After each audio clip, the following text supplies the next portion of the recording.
하시고 회복시키시는 예수님을 살펴보면서 우리 사순절 기간 동안 주님을 묵상하고자 합니다.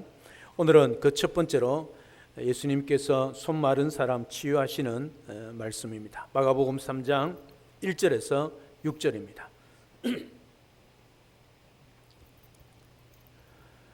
오늘 하나님께서 우리에게 주시는 말씀을 봉독해 드리겠습니다. 예수께서 다시 회당에 들어가시니 한쪽 손 마른 사람이 거기 있는지라. 사람들이 예수를 고발하려 하여 안식일에 그 사람을 고치시는가 주시하고 있거늘 예수께서 손 마른 사람에게 이르시되 한가운데 일어서라 하시고 그들에게 이르시되 안식일에 선을 행하는 것과 악을 행하는 것, 생명을 구하는 것과 죽이는 것 어느 것이 옳으냐 하시니 그들이 잠잠하거늘 그들의 마음이 완악함을 탄식하사 노하심으로 그들을 둘러보시고 그 사람에게 이르시되 내 손을 내밀라 하시니 내밀매 그 손이 회복되었더라.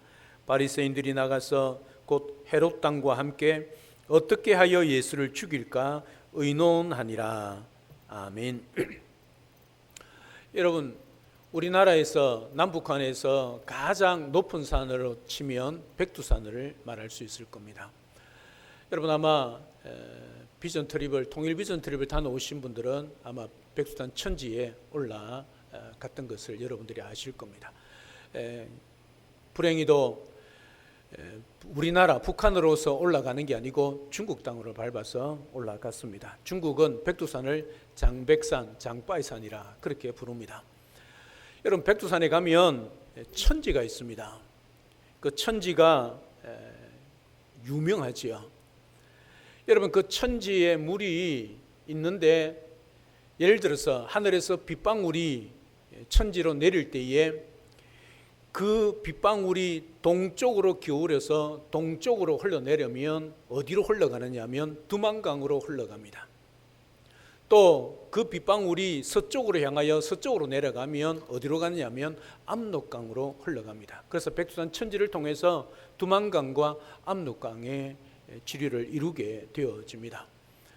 그래서 동쪽으로 흘러가는 두만강으로 흘러가는 물과 서쪽으로 해서 흘러가는 압록강의 물은 동해로 흘러가고 서해로 흘러갑니다. 영원토록 만날 수가 없게 됩니다. 여러분 우리 인생을 살아갈 때 한순간의 선택이 이것쯤이라 생각할 수 있겠지만 그러나 그 사소한 선택으로부터 아주 중요한 선택에 이르기까지 우리가 선택을 할 때에 정말 중요한 선택이 우리 인생의 기로에 섰을 때 주어질 때가 있습니다. 그럴 때 우리가 우리 인생을 선택하며 살 때 그 책임은 우리에게 있지만 그 결과는 너무너무 달라질 수 있습니다. 때로는 우리의 생명의 갈림길도 결정 지을 수 있게 되는 것이지요. 오늘을 살아가는 그리스도인들은 어떤 선택을 하며 그럼 우리는 살아가야 하겠습니까? 물론 예수님을 선택하며 살아가야 되겠지요. 항상 진리의 말씀과 선을 선택하며 살아가야 할 것입니다. 그리고 또 하나 우리 그리스도인 우리들은 언제나 항상 우리 중심의 관심과 우리의 생각, 우리의 말, 우리의 모든 행동의 중심에 정말 중요한 게 뭐냐면 선택이 중요한 게 뭐냐면 내가 지금 이렇게 생각하고 이렇게 말하고 이렇게 행동할 때 사람을 살리느냐 죽이는가 그 선택을 우리가 해야 합니다. 여러분 말이 옳다고 모든 것이 옳다고 다 사람을 살리는 것 아닙니다. 내가 지금 아무리 옳은 말을 하고 진리의 말을 한다 할지라도 상대방이 그것을 듣고 죽을 수 있다는 사실을 우리는 기억해야 합니다. 그래서 내가 지금 이런 상황 가운데 내가 선택을 할 때에 내가 이 말과 이 행동을 통하여 상대방이 어떤 마음을 품고 내가 이 말하고 이 행동을 할 때 상대방을 살리느냐 죽이는가 그걸 생각해야 합니다. 칼로 총으로 찔러 죽이고 쏴 죽여야만 살인이 아니지요. 그 사람을 낙심케 하는 자는 우리 주님이 뭐라고 말씀합니까? 연자맷돌을 메고 차라리 물에 빠져 죽는 게 낫다 그렇게 말씀하고 있습니다. 한 영혼에 대한 우리의 관심과 우리의 사랑은 끊임없는 주님의 사랑과 동일합니다. 그래서 우리가 언제나 이 세상에 살아갈 때 선택할 때 내 말과 행동에 있어서 상대방을 살리느냐 죽이느냐 거기에 관심을 두고 살아가야 합니다. 우리가 이 땅을 살아가는, 세상 속에 살아가는 이유 중에 하나입니다. 오늘도 영동 땅에 우리가 살아가는 삶의 영역 속에 살아갈 때 내 말과 내 행동을 통하여 세상과 사람을 살리는 그런 우리 모든 성도님의 삶이 될 수 있기를 우리 주님의 이름으로 축복합니다. 오늘 본문에 보면 시작부터 예수님을 고발하려고 하는 사람들이 있는 것을 보게 되어집니다. 오늘 1절은 이렇게 시작합니다. 예수님께서 다시 회당에 들어가셨다, 그렇게 말씀합니다. 다시 회당에 들어갔다, 마가는 기록하고 있지만 누가복음 6장 6절에 보면 누가는 어떻게 기록하냐면 또 다른 안식일에 그렇게 기록을 하고 있습니다. 아마 누가가 기록한 그 말씀이 더 정확하지 않을까 생각이 들어집니다. 또 다른 안식일에 회당에 들어가셨는데 그 회당에 한쪽 손 마른 사람이 거기 있더라, 그렇게 기록하고 있습니다. 누가복음 6장 6절에는 이 한쪽 손 마른 사람을 오른손이라고 분명하게 표현하고 있습니다. 여러분, 이스라엘과 하나님에 있어서, 성경에 있어서 오른손은 단순한 밥 먹는 오른손잡이가 아니지요. 이 능력, 권능을 말합니다. 그래서 오른손이 말랐다, 이 말은 이 사람의 모든 상할 권한이 다 떠나버렸다, 그 뜻입니다. 희망이 없다는 그런 뜻입니다. 그런 사람이 성전 안에 있었습니다. 회당 안에 있었습니다. 마가가 이렇게 기록하고 있는 이유는 예수님이 거기 있고 그 병자가 있다는 이유는 단 하나의 목적이죠. 그 사람을 고치시겠다는 의도지요. 하지만 예수님께서는 그 사람을 고치기 전에 오늘 하시는 행동, 하시는 일이 있습니다. 예수님 주위를 맴돌던 바리새인들은 불순한 목적을 가지고 있었습니다. 비방거리를 찾으려고 항상 예수님을 주시하고 있었습니다. 주시하고 있었던 이유는 그 예수님의 말씀을 따라 자기 인생을 바꾸어서 변화된 삶을 살기를 원한 것이 아니라 예수님을 고발해서 죽이려고 하는 그 목적 때문이었습니다. 이제를 보면 사람들이 예수를 고발하려 하여 안식일에 그 사람을 고치시는가 주시하고 있거늘, 그렇게 기록하고 있습니다. 이 사람들이 6절에 보면 바리새인이라는 것을 알 수 있습니다. 그들의 목적은 고발입니다. 그들은 그들만의 결론을 가지고 지켜보고 있었습니다. 명백히 안식일의 규정을 어겼다는 고발거리를 찾았다는 뜻이죠. 이제는 꼼짝없이 예수님을 고발해서 예수님을 혹시 죽일 수 있겠다, 그런 마음을 가진 것이죠. 5절 상반절을 보면 이렇게 기록합니다. 그들의 마음이 완악함을 탄식하사 노하심으로 그들을 둘러보시고, 그렇게 우리 주님의 모습을 기록하고 있습니다. 완악함은 무감각한 상태를 말합니다. 그들의 영적 상태가 완전히 감각을 잃어버렸다는 그 뜻입니다. 여러분, 그들이 누굽니까? 바리새인들은요, 율법에 정통한 자들입니다. 하나님 율법에 대해서는요, 그 눈곱 하나만큼, 점 하나만큼도 귀중하게 여기는 사람들입니다. 그런 사람들이 영적으로 완전히 무감각한 상태가 되어버렸다는 거지요. 어떤 상태까지 되었냐면 6절에 이렇게 기록합니다. 6절 보십시오. 바리새인들이 나가서 곧 헤롯 땅과 함께 어떻게 하여 예수를 죽일까 의논하니라. 여러분, 지금 이들이 왜 회당에 들어왔습니까? 안식일에 회당에 왜 들어왔습니까? 하나님 앞에 예배하고 제사 드리기 위해 들어온 것 아니겠습니까? 안식일에 들어와서 그 안식일을 지켜 하나님을 잘 섬기는 사람들이 하나님의 아버지의 마음, 우리 주님의 마음은 깨닫지 못하고 영적 상태로 완전히 무각한 상태가 되어서 안식일에 사람을 죽일 공모를 하고 있다는 사실입니다. 여러분, 정말 무섭지 않습니까? 지금 안식일을 지키고 있습니다. 하나님을 섬기고 있습니다. 하나님께 예배하고 있습니다. 그럼에도 불구하고 그들은 어떻게 해요? 예수님을 죽이려고 하고 있습니다. 여러분, 헤롯 땅과 바리새인들은요, 평소에 절대 같이 활동하지 않는 사람들입니다. 물과 기름 같은 존재들입니다. 왜냐하면 헤롯 땅은 정치적인 집단이고 바리새인들은 종교적인 집단이기 때문입니다. 그래서 정치와 종교가 늘 부딪혀서 주도권을 가지려고 하기 때문에 서로 함께 하지 않습니다. 그럼에도 불구하고 예수님을 죽이고자 같이 했다는 거지요. 이 뭡니까? 종교와 정치가 결탁을 했다는 말입니다. 종교적인 열심을 낼수록 위험하다는 것을 바리새인들을 통해서 알 수 있습니다.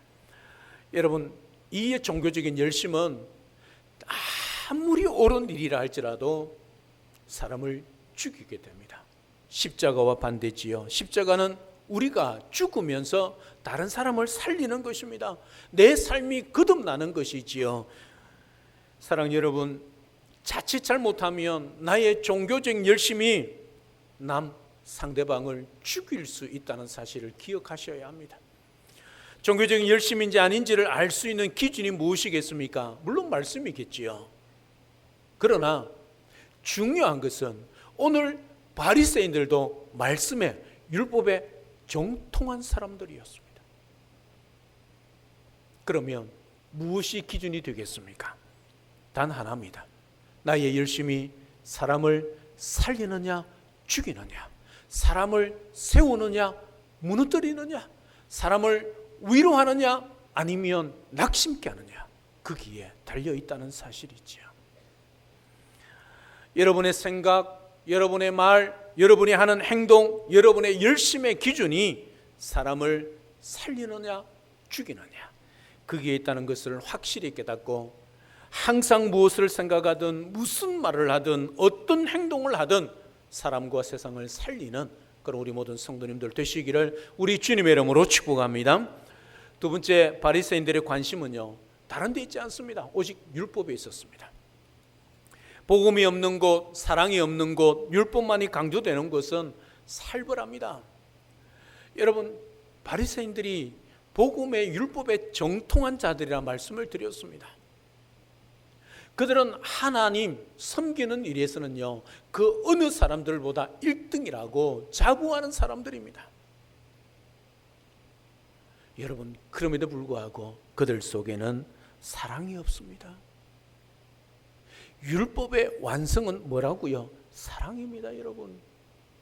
내가 아무리 옳고 내가 아무리 진리를 말해도 그 속에 사랑이 없으면 여러분, 사람을 살릴 수 없다는 사실이죠. 바리새인들을 보십시오. 그 종교적 열심이 얼마나 강합니까? 얼마나 자부심이 강합니까? 그럼에도 불구하고 그들은 언제나 자기 자신의 명예, 권력, 기득권만 관심이 있지 언제나 남에 대해서는 관심이 없습니다. 자기들의 기득권, 자기들의 그 명예, 누군가가 손상을 입히면 그 권력을 가지고 그 사람을 죽이는 것이죠. 그러니 그 안에는 사랑이 없으니까 변화 없는 겁니다. 내가 옳다고 하는 것 때문에 다른 사람을 적으로 몰아서 죽이는 것입니다. 십자가의 길은 그게 아니지요. 죄인을 위해 내가 죽는 길을 선택하는 것이 십자가의 길입니다. 우리가 누굽니까? 나의 십자가를 지고 주님을 따르는 자들이 저와 여러분들입니다. 상대를 살리기 위해 내가 죽는 것이 십자가의 원리입니다. 내가 죽지 않으면 다시 살아날 수가 없고, 내가 죽지 않으면 거듭날 수가 없고, 내가 죽지 않으면 천국에 갈 수 없다는 사실이지요. 우리의 신앙이 깨어지지 않으면 자칫 잘못하면 악해지게 됩니다. 여러분, 요한복음 8장 44절에 보면 이렇게 기록합니다. 화면 한번 띄워주시길 바랍니다. 너희는 너희 아비 마귀에게서 났으니 너희 아비의 욕심대로 너희도 행하고자 하느니라. 그는 처음부터 살인한 자요, 진리가 그 속에 없으므로 진리에 서지 못하고 거짓을 말할 때마다 제 것으로 말하나니 이는 그가 거짓말쟁이요 거짓의 아비가 되었음이라. 그렇게 기록합니다. 여러분, 마귀의 두 가지 속성입니다. 뭡니까? 살인하는 것과 거짓입니다. 거짓과 살인은 같이 붙어 있습니다. 여러분, 살인의 배후는 마귀가 있다는 사실이죠. 여러분, 사람이 어떻게 사람을 죽일 수 있습니까? 여러분 보십시오. 형제, 부부, 그리고 부모, 자녀 간에 살인이 일어나는 것은요, 불가능한 일입니다. 그럼에도 불구하고 지금 살인이 일어나고 있지 않습니까? 자식이 부모를 죽이고 부모가 자식을 죽이는 이런 시대 아닙니까? 사람으로는 할 수 없는 일을 하고 있지요. 그 속에 악한 영의 세력이 역사하기 때문이죠. 마귀는 처음부터 살인하는 자고 성경이 분명하게 말하고 있습니다. 그래서 거짓을 말하게 하고 거짓을 속삭여서 그 사람이 사람을 죽이도록 만드는 것이 마귀가 하는 일이란 말이지요. 마귀가 역사하는 곳에는 거짓과 폭력, 저주와 죽이는 영이 넘쳐 흐르게 된다는 사실이지요. 그래서 여러분, 세상은 어둠에 가득 차 있는 것입니다. 왜냐하면 세상을 마귀가, 사탄이 지배하고 있기 때문이지요. 폭력과 살인의 영으로 가득한 것이지요. 여러분, 바리새인의 이 모습이 멀리 있지 않습니다.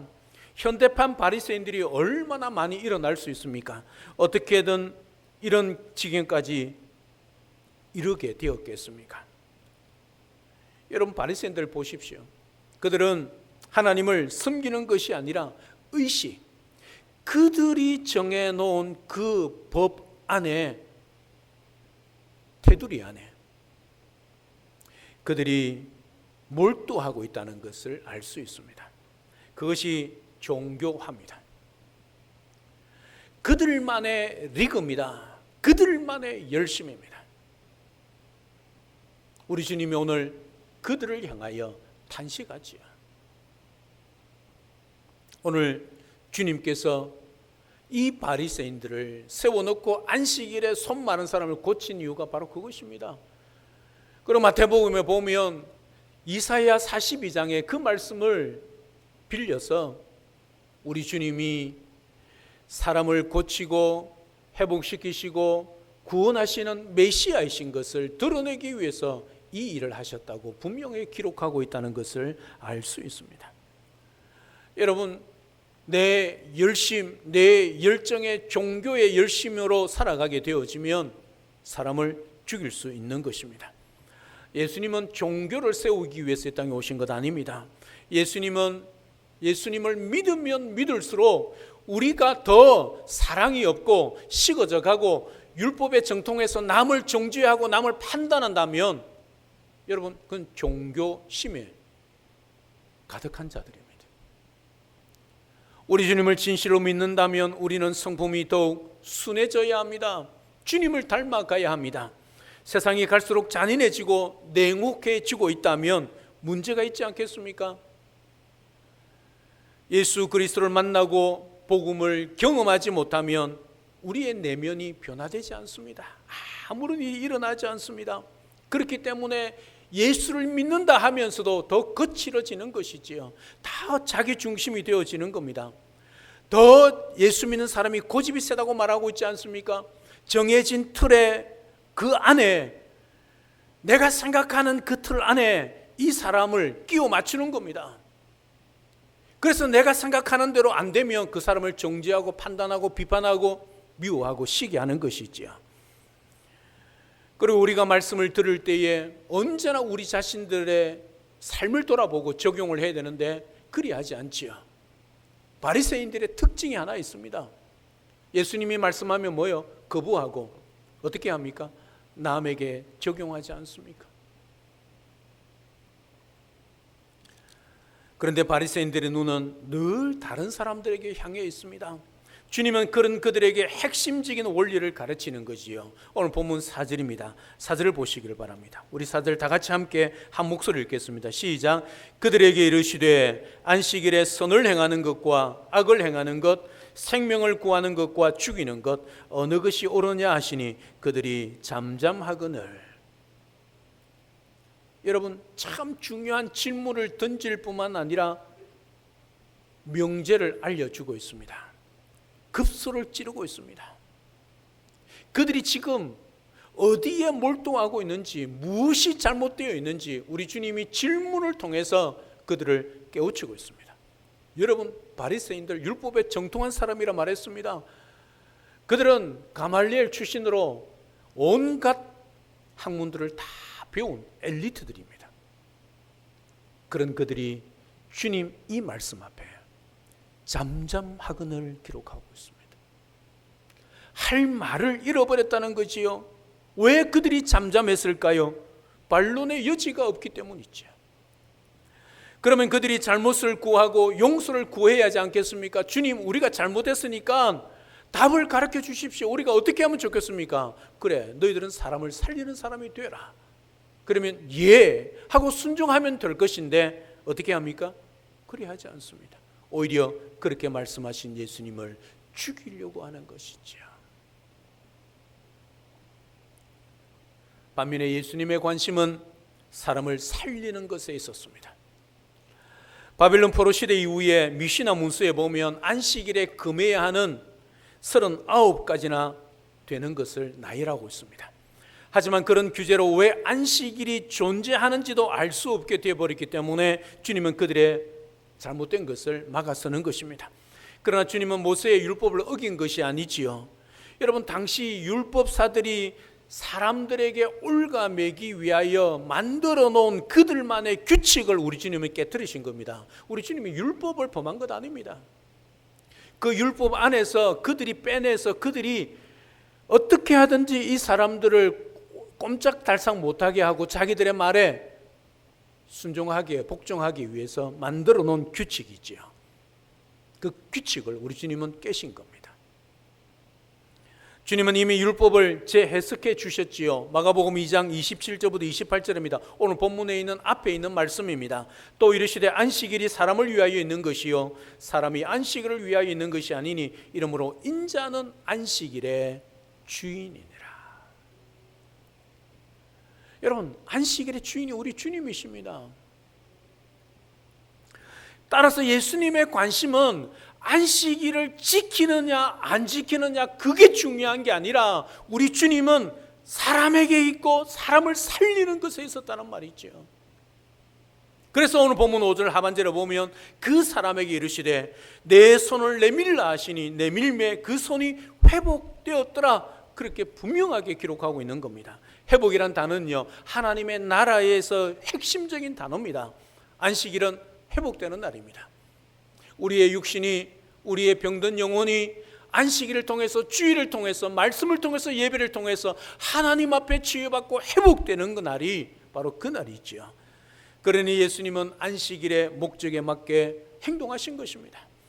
율법을 주신 목적도 이를 통하여 우리를 생명으로 데려가는 것이지요. 율법의 완성은 사랑이라고 분명한 이유를 밝히고 있기 때문이지요. 여러분, 신앙의 핵심이 바로 여기에 있습니다. 우리는 예수님을 따라가야 합니다. 때로는 사람의 그 영향력을 따라서 본을 보며 따라갈 수 있지만, 하지만 그 사람이 주님을 잘 따르고 있는지 여러분 면밀히 살피신 후에 따라야 합니다. 그리고 존경해야 합니다. 사랑 여러분, 주님이 말씀하시는 핵심이 무엇일까요?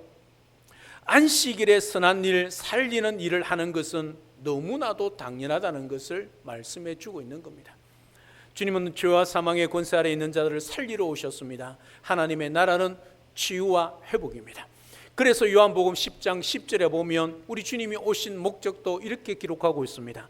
도둑이 오는 것은 도둑질하고 죽이고 멸망시키려는 것뿐이요 내가 온 것은, 우리 주님이 온 것은 양으로 생명을 얻게 하고 더 풍성히 얻게 하려는 것이라, 그렇게 말씀하고 있습니다. 우리 주님이 왜 오셨습니까? 우리를 살리기 위해서 오셨습니다. 그리고 살려놓고 산 영으로 더 풍성한 은혜를 누리며 살아가도록 우리 주님이 그것을 위해서 오셨다는 사실이죠. 그래서 주님이 그것을 위해 십자가에 죽으신 겁니다. 도둑은 그렇지 않지요. 도둑은 뭐합니까? 빼앗고 죽입니다. 그러나 우리 주님은 살리기 위해서 이 땅에 오셨다는 사실이죠. 우리 주님이 살리기 위해서 오셨기 때문에 살리는 일에 집중하고 있다는 사실이죠. 우리 시대에는 똑똑한 사람 대신 생명을 살리는 사람이 필요합니다. 우리는 사람을 살려야 합니다. 이게 그리스도인입니다. 우리의 모든 삶의 동기, 행동의 동기, 교회 안에서도 마찬가지입니다. 여러분, 산상수훈을 보십시오. 우리 주님이 가르치는 말씀을 보면 언제나 세상과 사람의 살리는 일에 집중하고 있는 것을 보게 되어집니다. 무엇을 얼마나 이루어내었는가, 그것보다 더 중요한 것이 무엇이냐면 그 일을 통하여 얼마나 많은 사람을 살려내고 세워주었는가 하는 것입니다. 자주 말씀드리지 않습니까? 주님의 몸된 교회를 일을 하면서 왜 싸웁니까? 왜 서로 시기하고 질투하고 서로 분쟁하고 서로 토라지고? 우리가 지금 주님의 일을, 옳은 일을 하고 있지 않습니까? 그럼에도 불구하고 왜 그럴까요? 우리 주님처럼 내가 하는 말, 내가 하는 행동 하나하나에 상대방을 생각하고 그 사람이 위로받고 힘을 얻고 또 그 사람이 살아나는 그런 일들을 해야 되는데 언제나 상대방이 아니라 내 중심이죠. 내가 지금 기분 나쁘다는 거예요. 내 마음에 안 든다는 거예요. 내 눈에 안 찬다는 거예요. 그러니까 상대방을 향하여 험한 소리를 하게 되는 거지요. 그러니 싸우지요. 님만 수고 안 하냐는 거지요. 또한 오늘 우리는 코로나19 상황으로 인해 더 많은 아픔이 밀려오는 시대에 살아가고 있습니다. 여러분, 어떤 사람들은 이건 맛배기라 그렇게 말하고 있지 않습니까? 앞으로 이것보다 훨씬 더 큰 재앙들이 닥칠 거라 그렇게 말한 사람도 있습니다. 여러분, 그렇지 않습니까? 앞에 메르스나 그런 거 보십시오. 그거보다 훨씬 더 심각해져 가고 있지 않습니까? 앞으로 2, 3년 후에 이 코로나보다 19 상황보다 더 한 상황들이 우리에게 올 수 있습니다. 여러분, 코로나로 인하여 죽은 사람이요, 전 세계에 죽은 사람이 전쟁 기근으로 죽은 사람보다 더 많다고 그러지 않습니까? 여러분, 미국 역사상에 그 어떤 전쟁으로 돼서 그만큼 죽지 않았습니다. 거의 재앙이 있지요. 이런 상황이 다시 오지 말라는 법은, 안 오지 말라는 법은 없지요. 이때 교회가 세상이 희망이 되어야 한다면 우리가 무엇을 말해야 하고 어떻게 해야 할까요? 여러분, 2020년 2월 7일에 기독교 윤리 실천 운동, 이 기윤실이라고 말하지요. 이 단체에서 한국 교회 신뢰도 여론조사를 일반인 대상으로 했습니다. 만 19세 이상 남녀 1000명을 대상으로 조사를 했는데요. 기독교를, 한국 교회를 신뢰한다가 31.8%, 신뢰 안 한다가 63.9%입니다. 거의 3분의 2는 한국 교회를 신뢰하지 않는다. 그 말은 무슨 말입니까? 교회 믿을 수 없다는 말이죠. 가장 그러면 신뢰하는 종교는 무엇이냐? 설문조사를 했을 때 가톨릭, 그리고 불교, 그 다음에 개신교, 기독교였습니다. 그것도 프로테즈를 따지면 가톨릭의 반밖에 안 됩니다. 그래도 다행스러운 것은 기독교인들 대상으로 이 질문을 했을 때에 75.5%가 기독교를 신뢰한다. 그러니까 10명 중에 거의 8명은 기독교를 신뢰한다. 그렇게 답해서 다행이기는 합니다. 여러분, 교회가 세상으로부터 외면당하고 교회 안에서도 상처받고 이런저런 고통을 겪는다고 여러분, 교회를 등지면 안 됩니다. 주님은 이렇게 못난 교회이지만 교회를 통해 일하십니다.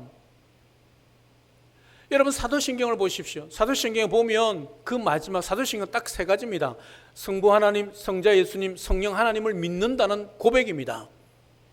마지막 내가 성령을 믿으며 할 때 그 나머지는 성령 하나님의 사역입니다. 성령이 어디로부터 통해 역사합니까? 교회 공동체를 통해 역사합니다. 아무리 교회가 세상으로부터 질타받고 손가락질 당하고 못난 교회지만 여러분, 하나님은 어디를 통해서 일하냐면 교회를 통해서 일하신다는 사실이지요. 부디 교회에서 장애가 된 여러분의 병든 몸도 치유받으시고 상처받은 여러분의 마음도 병든 영혼도 주님 앞에 내어놓고 고침받으시기를 주님의 이름으로 축복합니다. 10명 중에 6명 이상이 욕하는 교회가 그럼에도 불구하고 구원의 방주란 사실은 잊지 마시기를 바랍니다. 여러분, 교회가 아니면 구원 받을 수 없습니다. 기억하셔야 합니다. 아무리 세상으로부터 욕을 받는다 할지라도 교회가 세상의 유일한 희망이고 소망입니다. 왜냐하면 이 교회가 주님의 피로 값주고 사신 교회이기 때문입니다. 그래서 교회인 우리가 주님 앞에 신실하게 믿음으로 살아야 합니다. 정신 차려 살아야 합니다. 세상 사람들을 살려내는 삶을 살아야 합니다. 내 이익과 내 명예 때문에 세상 사람들을 향하여 아픔을 줘서는 아니랍니다. 그래서 성경은 우리가 그리스도인이 손해보라고 말합니다. 그리스도인이 내어주라고 말합니다. 그리스도인이 뺏김을 당하라고 말합니다. 그래야 세상과 사람을 살릴 수 있다고 말합니다. 그리하지 않았기 때문에 교회가 세상으로부터 욕을 받고 있다는 사실이죠. 여러분, 교회가 욕을 받는 것은요, 우리를 욕하는 동시에 누구를 욕하는 것입니까? 우리 주님을 욕하는 것입니다. 우리가 욕 들어먹는 것 괜찮습니다. 우리 삶 때문에, 우리가 살아가는 말과 행동 때문에 예수님이 욕을 받으시면 되겠습니까? 정신 차려야 합니다. 교회가 세상에 보여주는 것은 교회 조직도 아니고 건물도 아니고 숫자도 규모도 아니고 제도화된 기독교도 아닙니다. 교회는 예수 그리스도 복음을 보여주어야 합니다. 세상 사람들에게 우리 교회는 이렇다고 보여주는 것이 아니라 우리 속에 역사하고 사시고 계시는 예수님을 보여줄 수 있어야 한다는 사실이지요. 그래서 우리는 정신 차리고 예수를 믿어야 합니다. 내 한자 잘 믿어서 천국 가기 위해서만 아니라 세상이 우리의 삶을 보고 예수님을 발견할 수 있어야 하고, 그리고 복음을 듣고 그들이 살아나는 역사가 일어나야 하기 때문입니다. 우리는 말을 하든 글을 쓰든 활동을 하든 사역을 하든 회의를 하든 조직을 하든 예배를 드리든 살리는 일이 우리의 목적이라는 사실을 잊지 마십시오. 바른 말, 옳은 말 얼마든지 할 수 있습니다. 그런데 옳은 말로 사람을 죽일 수 있다는 사실을 기억하십시오. 오늘 바리새인들이 바로 그들이었습니다. 누가 예수님을 십자가에 못 박아 죽였습니까? 이들 아닙니까? 가장 종교적으로 열심히 있다는 사람이 예수님을 십자가에 못 박여 죽였습니다. 주님은 죄인을 살리기 위하여 자신의 목숨까지 기꺼이 내어놓으셨습니다. 우리는 오늘 말씀 앞에 세상과 사람을 살리는 성도가 되어야 합니다. 이것이 십자가의 길이고 십자가로 돌아가는 삶입니다. 십자가는요, 다 내려놓는 것입니다. 십자가는요, 다 잃는 것입니다. 십자가는 죽는 것입니다. 왜 십자가 앞에 나아가서 다 얻으려고 하고 다 찾으려고 하고 살려고 하십니까? 그러니 세상이 우리를 향하여 욕하지요. 손가락질하지요. 예수 믿는 사람이 더 고집세다고 말입니다.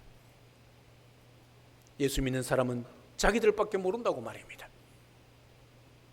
예수님은 그런 삶을 살지 않으셨습니다. 다 내어놓고 주는 삶을 사셨습니다. 심지어 십자가에 목숨까지 내어놓으셨습니다. 이게 하나님 아버지의 마음입니다. 지금도 하나님은 세상을 향하여 가슴 아파하며 눈물 흘리고 계십니다. 왜 주님이 드디어 오시겠습니까? 곧 오신다 말씀하셨는데 아직까지도 한 영혼이 더 구원받기를 원하는 아버지의 마음이 있기 때문이죠. 그래서 우리는 믿음으로 살아야 하고, 오늘 또 살아갈 때에 우리의 말과 행동을 통하여 저 상대방이 살아나는가, 내가 상대방을 살리는가 죽이는가에 관심을 가지고 생명에 있어야 한다는 사실입니다. 하나님의 나라는 파괴도 아니고 폭력도 아니고 빼앗는 것도 아닙니다. 하나님의 나라는 언제나 사랑입니다. 주는 것입니다. 풍성하게 하는 것입니다. 살아나는 것입니다. 살리는 것입니다. 그것을 위해서 우리를 부르셨다는 사실을 잊지 마십시오. 오늘 여러분들에게 주어진 삶을 통하여 이 땅에 망가지고 깨어진 것을 회복시키는 일로, 꼬여있는 것을 풀어내는 사람들이 사랑을 더욱 느낄 수 있는 힘을 얻도록 하는 일에 우리 영동중앙교회 모든 성도님의 삶이 초점이 되어서 그렇게 잘 달려가서 세상 속에 작은 예수의 삶을 살아내어 세상과 사람을 살리는 우리 주님처럼 그런 삶을 살아내어 하나님의 나라를 세워가고 주님 몸된 교회를 든든히 세워갈 수 있는 우리 모든 성도의 삶이 될 수 있기를 우리 주 예수 그리스도로 이름으로 축복합니다. 할렐루야. 아멘. 살아계신 하나님, 오늘 또 우리가 이 땅에 살아갈 때 우리의 말, 우리의 행동, 우리의 생각, 우리의 모든 것, 교회 안에서 하는 모든 것이 하나의 초점이 있어야 한다는 것, 우리 주님처럼 사람과 세상을 살리는 일에, 생명을 살리는 일에 우리가 관심을 두고 그렇게 살아야 한다는 것을 기억하고, 오늘 또 깨어지고 상처받고 서로 시기하고 질투하고 빼앗고 죽이는 이 세상 속에 우리 그리스도인들이 작은 예수의 삶을 살아내어 세상과 사람을 살려 하나님께 영광을 드리고 하나님의 나라를 세워가는 우리 모두가 될 수 있도록 축복하여 주시옵소서. 예수님의 이름으로 기도드리옵나이다. 아멘.